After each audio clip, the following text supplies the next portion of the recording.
Enn Tammaruseni pidanud vastu, kuigi ta lubas enne konverentsi, et ta seekord tõesti sõna ei taha võtta. Küsimused ja küsis, aga nüüd lõpuks ikkagi andis alla ja ütleb paar mõtet. Ma tahaksin sellele seltskonnale, kes sealt lavalt alla tulles öelda kõigepealt aitäh. Täna on minu poole pöördunud üks mees, kes oli 10 aastat tagasi siin viimast korda ja nüüd oli 11. korral siis taas. See kõik, mis on Eestis sündinud, millest rääkis, et on viimased aastad olnud väga edukad, toimib inseneride tasemel. Siin on täna Tallinna Tehnikaülikooli, Tallinna Tehnikaülikooli, Tartu kolledži, Eesti Maaülikooli ja meie maja inimesed. Inseneridega on kõik korras. Härrased, mul on üks ettepanek. Lähitulevikus peame me hakkama tegelema kutseharidusega, et sünniksid need inimesed, kes meie mõtted suudaksid realiseerida. See tabel siin, mida on tehtud, mis käsitleb ka kutsehariduse, PIM-haridust ja kõiki muid haridusi. Mul on ettepanek, järgmisel korral, kui me koguneme kuskil, siis tuleks võtta ka need kutsehariduse inimesed kaasa, sellepärast see, mida me näeme täna kutsekoolides, kes õpetavad, mida õpetavad, see on 10 aastat meie tegevusest maas. Aitäh! Aitäh, neid tõesti 2 minutit sisse. Meil oli päevakavas ette nähtud 15 minutit lõpusõnadeks. Ilmselgelt ma seda ei tee, et te saaks ikkagi kella 5 kodupoole liikuma hakata. Aga mõne sõna ma ikkagi võtaks. Ja võib-olla alustaks sellest, et kuidas me jõudsime selle teemani, mida me siis sellel korral käsitlesime. Et nii nagu me pole seda sõna täna väga kuulnud, minu meelest ei ole keegi seda öelnud, nii nagu ikka inimesi kohane, siis kõik hakkab pihta tellijast kliendist. Ja kuna meie kliendiks ja tellijaks olete teie siin, siis oleme eelnevatel aastatel viinud läbi küsitlusi ja nende tagasiside põhjal siis ka teinud järgnevad otsused ja samme, kuidas seda konverentsi edasi arendada. Et 2 aastat tagasi tutvustasime siis üks praktilist päeva ja sellel aastal siis tulenevalt eelmise aasta tagasisidest, kus siis põhimõtteliselt öeldi seda, et kõik on väga huvitav ja põnev, aga tahaks midagi värsket. Tahaks mingit värskendust sellesse kogu sellesse konverentside seeriasse. Ja seetõttu sai ka selline teema valitud, et teie olete kliendid, te küsisite, meie pakkusime. Ma loodan, et see päev selles mõttes teile sobis. Ehitussektoris on palju probleeme ja see ei ole kellelgi üllatuseks. Ja nendest me oleme siin rääkinud kõigil nendel 11. aastal ja räägime ka igal pool mujal.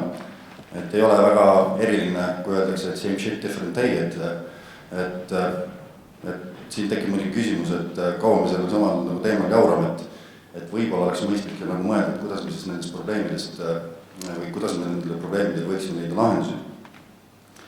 Ja üks viis, üks moodus oleks kindlasti see sama industrialiseerimine, mida me täna käsitlesime.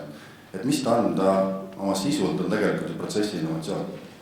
Et keegi ilusasti ütles ka täna, ma arvan, see oli Lauri, et protsessi muutumisega muutub ka tegelikult mõtteviis ja kui muutub mõtteviis, siis me hakkame asju teistmoodi.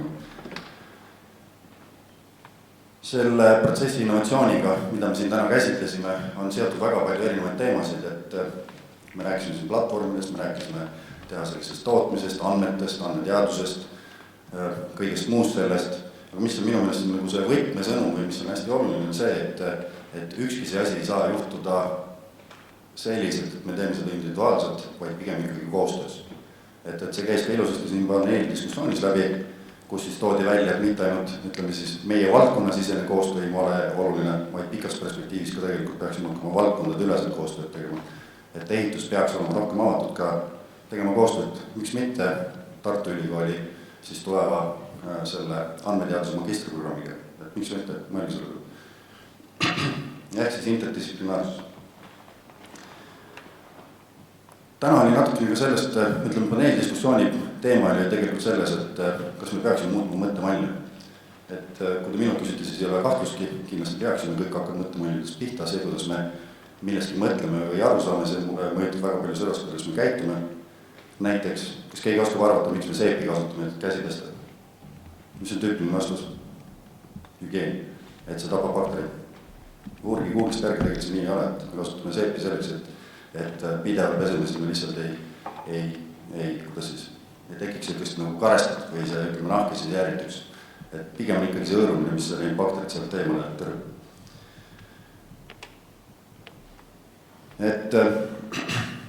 Et kuidas me siis siit sellest mõttemaailmast edasi saaksime või kuidas me seda mõttemaailma muudatust saaksime tuua, et üks kindlasti võtmesõnumid on muutuda selliselt teaduse ja ütleme, või minna siis üle selliselt trial and error ehk siis põlveotsas arendamise pealt teaduse ja teadmispõhiseks ja seda natukene ka käis siin, oli siis natukene ka täna kuulda. Et ja siin kindlasti tuleb siis mänguga akadeemia, et mulle tundub ise nüüd elades 6 erinevas riigis viimase 10 aasta jooksul, siis meil on veel Eestis ruumi tegelikult selles osas, et kuidas õppida tegema koostööd akadeemiaga.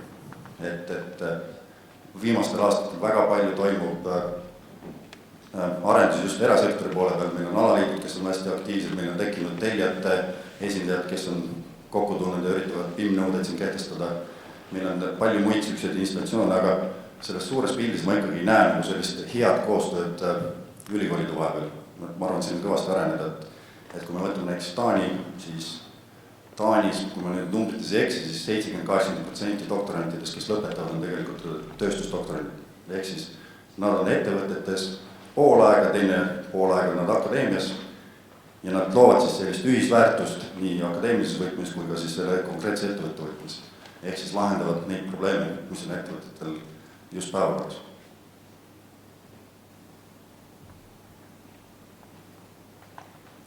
Et võtan siin mõned märksõnad lahti, mille äkki unustan midagi oluliselt ära. Nii, aga mis on need olulised mõjurid siis? Et kindlasti peame arvestama, et need suuremad, ütleme, kui me hästi üldistatud räägime, siis on kindlasti majandus, ehk siis tootlikkus on ainuke, sisuliselt ainuke viis ühiskonna heaolu kasvatamiseks. Et sellest võib pikalt rääkida, aga see on üks peamise aluseid üldse, kuidas heaolu saaks ühiskonnas kasvatada. Teiseks, sotsiaalsed vajadused. Et sotsiaalsed vajadused on sellised, mis muutuvad ajas. Kui 10 aastat, ütleme paarsada aastat tagasi oli keegi, kus tänaval jalutasid palju aru, seal oli vekaali tänavatel, see oli tänavad haisesid, see oli täiesti tavaline pilt, keegi sellest väga järgitunud, siis täna seda kindlasti enam ei saaliks ilma otsestki. Ja kindlasti keskkond. Et kui me räägime keskkonnast, siis keskkonnas on just täna päevapilti tulnud ju see, et kuidas me suudaksime ehitussektori jätkusuutlikkust ja energiatõusust tõsta. Et kui me mõtleme nendele Euroopa Liidu direktiividele, mis ütlevad sisuliselt, et 2050 peaks olema kogu hoonefond rekitud, siis need on väljakutsed, millega me peame tegelema. Siinkohal on puit kindlasti üks olulisi teemasid, et see on ka võib-olla selline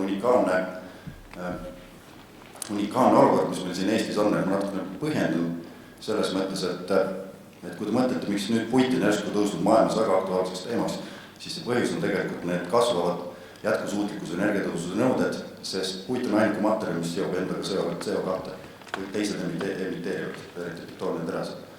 Et seetõttu on ka muutunud väga aktuaalseks teemaks nii Ameerikas, UK-s, Austraalias, Uus-Meremaal, ka muud vajadused ja nii edasi. Aga puit on see minu meelest koht, kus Eestil on tegelikult olemas teadmised, kompetentsid, ehk siis me oleme mingil määral unikaalses seisuses ja meil oleks võimalik seda enda jaoks kuidagi ära kasutada. Ehk siis kasutamise teelist. Ja ma arvan, et selle sõnumiga ma tahaksingi selle konverentsi lõpetada praktilise poole pealt nii palju, et järgmiste päevade jooksul, kõige hiljem järgmise nädala alguses paneme slaidid kõik üles, kõigile saavad olema materjalid kättesaadavad ja tunnistused väljastame ka siis järgmise nädala jooksul digitaalselt. Kui keegi soovib saada kindlasti paberil, siis meili teel saab seda anda meile tagasi, et kui me oleme digitaalselt juba teile selle saanud. Aga tänan veel kord tulemast ja muidugi ka aplaus teile.